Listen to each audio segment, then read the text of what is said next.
Pakistan stock exchange में शदीद तरीन मंदी के बाद इख्तिताम पर मामूली इजाफा रिकॉर्ड किया गया।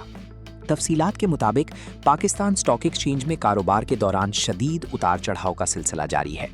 कारोबारी हफ्ते के पहले ही रोज मार्केट के आगाज पर जबरदस्त मंदी का रुझान देखा गया, जिसके नतीजे में इंडेक्स में बड़ी गिरावट रिकॉर्ड की गई।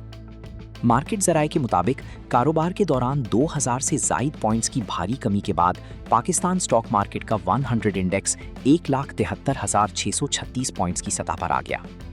माहिर इक्तसादियात जिब्रान सरफराज का कहना था कि पेट्रोलियम मसनूआत की कीमतों में इजाफे के स्टॉक मार्केट पर मनफी असरात मुरतब हुए, जिसकी वजह से मार्केट में मंदी देखने में आई। ताहम स्टॉक मार्केट कारोबार के इख्तिताम पर 24 पॉइंट्स के मामूली इजाफे के बाद बंद हुआ। आज पाकिस्तान स्टॉक एक्सचेंज में ट्रेडिंग का पहला रोज़ है और मार्केट का जो आगाज़ है 1300 पॉइंट मंदी से हुआ और एक वक्त में तकरीबन 2100 से ज़ायद पॉइंट की कमी देखी गई। आज मार्केट बहुत ही वॉलेटाइल रही। ईरान अमेरिका की जंग की वजह से मार्केट बहुत मुतासिर हुई।